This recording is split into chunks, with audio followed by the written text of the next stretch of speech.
So we're going to move on. We're going to now hear from Felicity from LRW Tonic.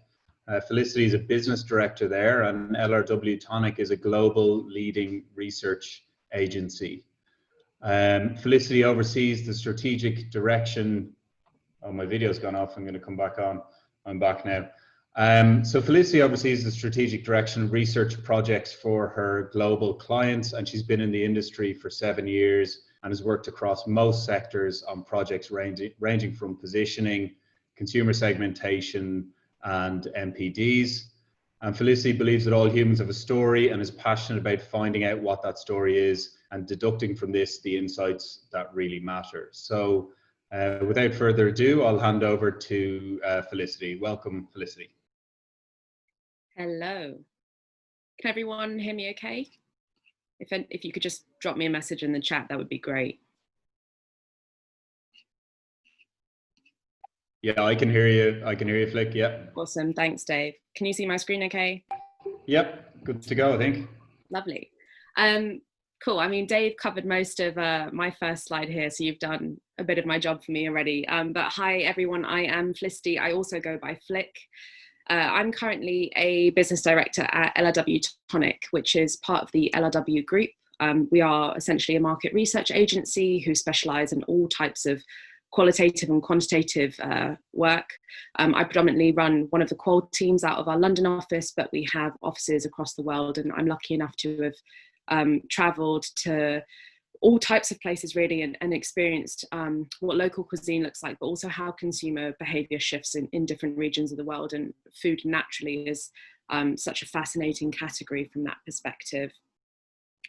I have over 7 years of research experience in the FMCG category, and I have worked with big and small brands, ranging from the likes of General Mills and Unilever, Mondelez, Coke, Asahi, Peroni. So have kind of dipped my fingers in lots of different pies, excuse the pun. And whilst I am not a published author by any means, I am a massive foodie, so hopefully that counts for something. So my goal really for the next 15 minutes is to give you guys a really high level overview of what it is exactly that I do. I don't know how many people on this call have taken part in market research before or have deployed it with their brands. So I thought I'd share a couple case studies as well to help bring to life some of the types of projects that I might work on.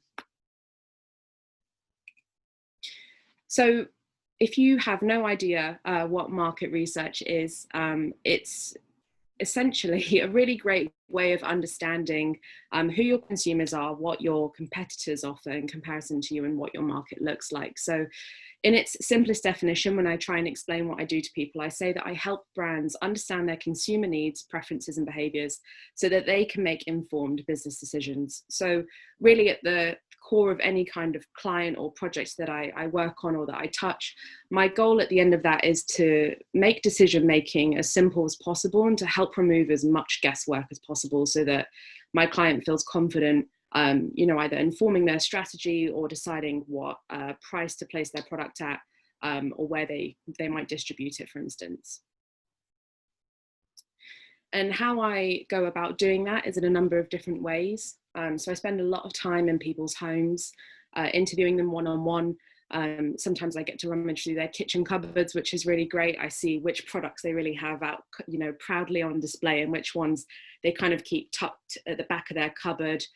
Or which biscuits, they will always put into a tin because they don't want to have the packaging out on display again, or, equally which ones they're happy to serve to their friends. So it's amazing what you can kind of get just from observational research. And similar to what Tessa was saying, doing that in store is also a great place for that to happen. Sometimes I do focus groups when I'm speaking with a larger number of people, not too dissimilar to Tessa. I also do in-store intersets. I do a lot of ethnographic research as well, where sometimes I will go and spend time with people while they actually cook a meal. So I'll kind of sit and observe them, which is as weird and wonderful as it sounds. I do a lot of online community research. So I run a big FMCG community. With online communities, we recruit a large number of people to come onto this private platform, and they take part in research that is longitudinal. So this particular community has been running for 5 years. So that was a really fantastic tool at the beginning of the pandemic to have live feedback on how people's shopping and eating habits had begun to change, for instance, when we went into lockdown. And then I also do a lot of surveys, which I'm sure most of you are familiar with. But obviously we are here to talk about FMCG brands, and one of the reasons why I love working with FMCG brands is because of how quickly this category is changing. So from a selfish perspective, as a researcher, it's really interesting to me because I feel like every time I walk into the supermarket, there's a new brand that's out on display. I've worked quite a bit with Rachel, and you know, from a semiotics perspective, it's really fascinating looking at how consumers make decisions without really realizing why they're deciding what to put in their basket. But one thing I think I wanted to recognize in this talk is that, you know, regardless of whether you are a challenger brand or you're an establishment brand, you both face equally challenging, you have equal kind of challenges ahead of you, if that makes sense. So you might have a different set of questions that you're asking, but you're asking these questions nonetheless, and it's happening all the time. So, you know, in the UK, for instance, we've seen such a massive kind of increase of challenger brands that have come into supermarkets within the last couple of years. And anyone who decides to start their business is pretty much agreeing to do a boatload of research, because unless you are, you know, doing a massive amount of guesswork and getting your strategy completely correct from the outset, I think it's something like 95% of businesses actually fail after launch within the first 5 years. So a lot of questions I often see challenger brands that I work with asking at the outset are really around, you know, for instance, who my audience is, you know, what are their values, what do they really like feel passionate about in life, what kind of brings them toward me, but equally what detracts them or what pulls them away from my brand. You know, what fundamental like human need is my product providing, what emotional needs am I meeting, what functional needs am I meeting, how should I position this product, what is different to what's already out there. And we've heard so much from Tessa and Rachel about how important packaging is, and definitely one of the questions I see a lot of challenger brands asking up front is what my packaging communicates. But you know, that's also a question that some of my bigger clients ask me. I ran some research not too long ago, it's about 3 weeks ago now, where we were looking at a new cereal bar that was going to be launched by an established brand in the category. And they had this new type of bar that was a slightly healthier alternative. And the concept tested really well. You know, it had really positive feedback. People loved the ingredients that were included. They loved the colors on pack. They thought it really cued natural. It really cued organic. It kind of hit all of the marks that our client was looking to hit. But there was this one downfall moment where there was about 5 people who simultaneously mentioned that the image on pack of the cereal bar made the cereal bar look like vomit. And that was a quarter of this one group of people who we were speaking to. And it's, you know, obviously not the nicest feedback to have, but luckily we caught that in testing stage, and it's a really easy fix. So I think it was Tessa who said it, but testing is just so imperative when it comes to launching a new brand with packaging that is essentially going to disrupt. So on the flip side of challenger brands, we have our more established brands, what I would call the establishment. And, you know, this surplus of challenger brands that we've seen in the market have really disrupted the category. So for these establishment brands, they're having to constantly reevaluate and try to drive sales and growth in a category that is shifting all the time. So a lot of questions I see my establishment brands asking are, you know, how they can remain relevant in a category where it feels like what they are riding on is heritage, and at the moment that isn't enough to sustain sales. I see a lot of heritage brands similar to that having to think about how they might appeal to new generations, so younger consumers who value different things. I look at, you know, trends that have emerged in the markets. We've seen, you know, adaptogens are massive now. Even things like sustainability and packaging. I've worked with lots of FMCG clients about on how they can make their packaging more sustainable, but do it in a really authentic way so it doesn't look like they're just jumping on the bandwagon. And again, you know, that final kind of question on this slide, what products do they need to be creating what does that NPD pipeline look like, so that they can begin to meet these emerging needs and trends which these challenger brands are creating. So I guess one of the things before I dive into the case study that I wanted to say is, regardless of whether you are a challenger brand or an establishment brand, I think that we all have it in us to be a little bit more challenger. And for me, those are the types of projects that I feel really energized by. I've worked with big brands who own, certain products that have more challenger opportunities than others. And I've also worked with smaller challenger brands, and I've helped them break into markets. So I thought what I would do is share a couple case studies to help bring that to life. And obviously they'll be at quite a high level. So hopefully they make sense. So Asahi is a beer brand, and in early 2018, they wanted to relaunch themselves in the UK market. The brewery who brewed the beer, there was a change in ownership, so they felt like there was a real opportunity to kind of solidify themselves in the UK market, which they hadn't previously done. So a really amazing opportunity for us, particularly because Asahi are a really interesting beer brand. Unlike most beer brands that rely heavily on kind of provenance, and making sure that they communicate the fact that their brewing process hasn't changed over time. Asahi are one of the few beers in the category that are kind of constantly innovating and changing their brewing process. So they had this real nice story to tell, but we needed to make sure that we told it in a really meaningful way. And part of what that involved was first understanding who their target customer was, and second, it was about solidifying a really solid brand positioning for them.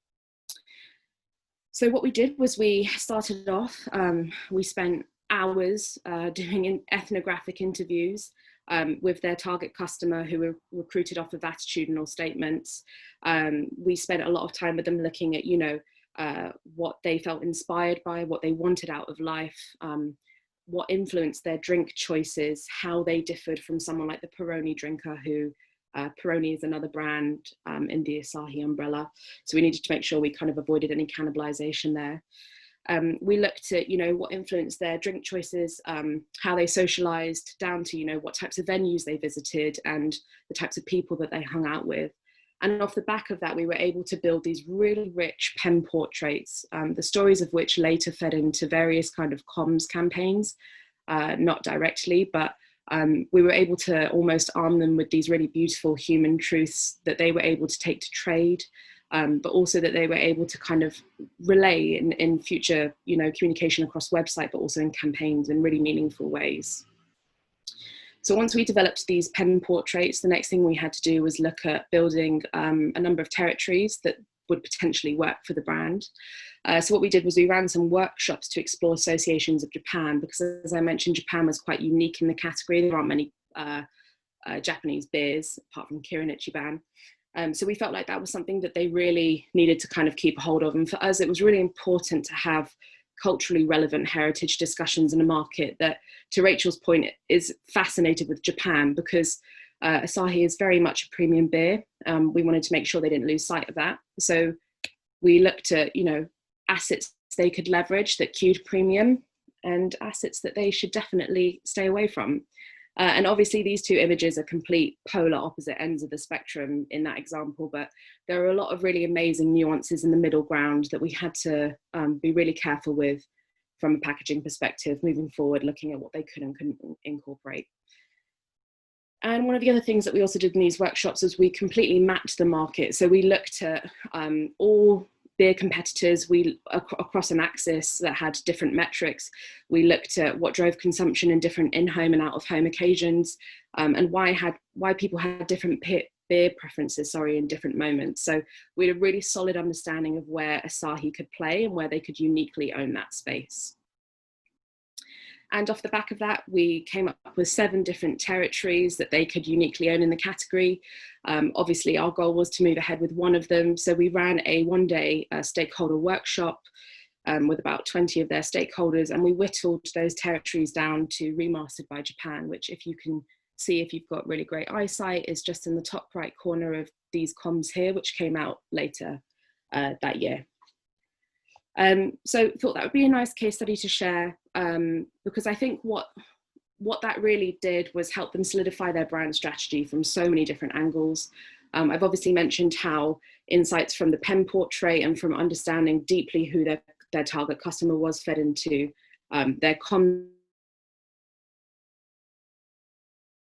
strategy kit map really helped feed into their distribution strategy. So we knew that places like Printworks were a really great opportunity and were a great place for Asahi to be distributing their beer to for out-of-home occasions, because it perfectly aligned with what the brand represented and where the target customer expected to see them. But not all research has to happen with a massive budget. This brand here, Larabar, they are a date and nut bar. They're an American brand. They're owned by General Mills. I would say that they're one of General Mills' challenger brands, and they have a massive presence in the US. So we helped the brand launch in the UK, and shortly after launch, the team, they said, hey, we really want to understand who our European consumer is. Because we need to help inform our pipeline, channel and activation strategy. So we said, great, leave it with us. We'll come up with a plan to help you do this. But unlike the Asahi project, where, Asahi had a bit of background and awareness in the UK, Larabar was pretty new to the market. So you can see on their Instagram page, they had less than 1,500 followers, which meant the penetration was really low for us. So trying to find people to tell us about Larabar, who were also the target audience, was going to be a really hard challenge. So what we decided to do was just go direct to consumer. We designed a GIF that was posted in the brand story. So we also posted this, just letting people know that there was a competition, that if they completed the survey, they'd be able to win 3 boxes of Larabar. So here's the GIF, and when you swipe up, you are hyperlinked to the online survey that we designed. And the online survey was pretty extensive. It looked at attitudes to snacking, hobbies, interests that they were passionate about. We did some competitor analysis, we did media analysis, so we looked at what formats of media they engaged with, so we could help inform, where Larabar advertised. We did even social media analysis to understand what platforms they leveraged and who they followed on platforms like Instagram, for instance. And we even looked at how they socialized, so what events they attended. So off the back of this research, much smaller in comparison to the Asahi project, we were still able to develop a really nice portrait of who Larabar's key customer was, or target customer was. But alongside this, we had really quick, easy access to identify opportunities for either new business partnerships or sponsorships for them. So we were able to specifically say, there's this festival coming up at this time. This really closely aligns with what she's passionate about. It's a really great fit for the brand based on what we know about you guys and what she values about you. It's something that you should definitely check out. I don't know how I'm doing on time. I've got one more slide. Hopefully both of those case studies have given you an understanding of why I think market research is so important. But I've got this slide here, which is a summary slide. So for those of you not familiar with market research, this is probably the only screenshotable slide I have for you, sorry.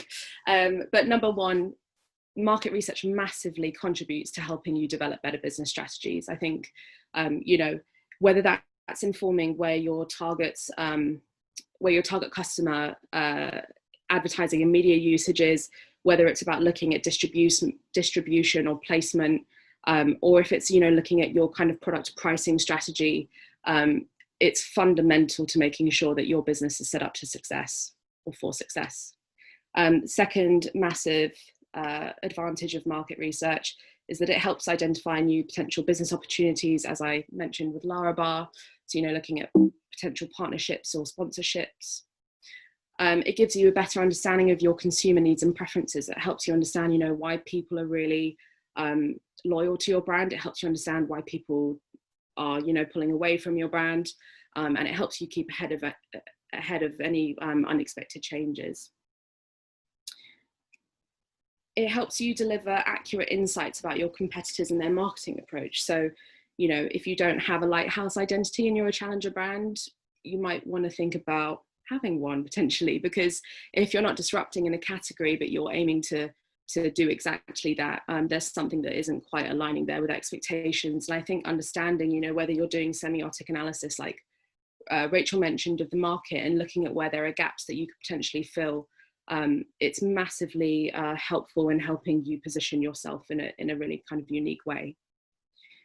And lastly, it lowers business risk. I'm sure most of you are familiar with the Tropicana saga of the early 2000s, where they invested something like $50 million in a rebrand. They launched their new carton, and they quickly lost around 20 million in sales because they just hadn't identified the deep emotional connection that people had with the original packaging. So to Tessa's earlier point, just test all the time.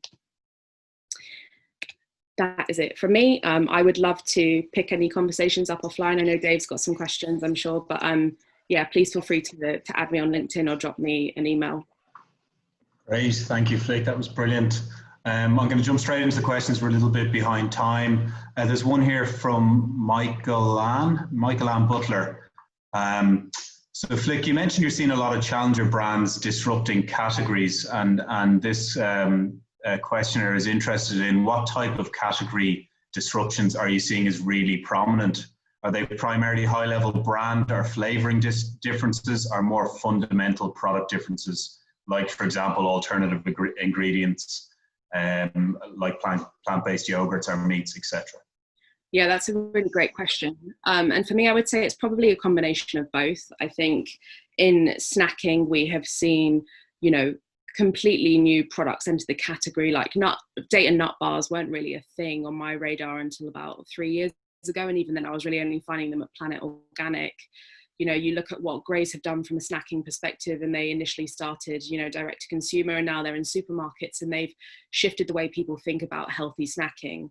And on the flip side of that, I think I've seen a lot of establishment brands try to keep ahead of the curve from a flavor perspective, because for them, that is one of the quickest fixes. They obviously have massive, you know, regulations and processes in place that take them years to develop new products.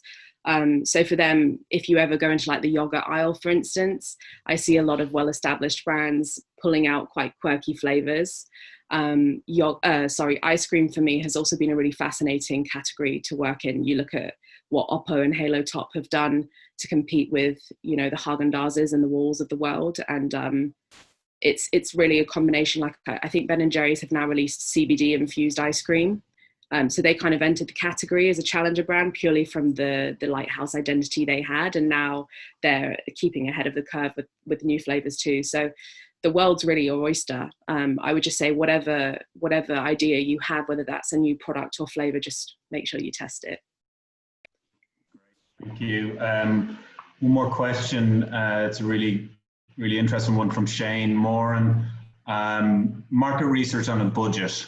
Is it best to develop a persona of the ideal audience and their needs, or to study demographics of the target audience as a whole? So ideal or just a target?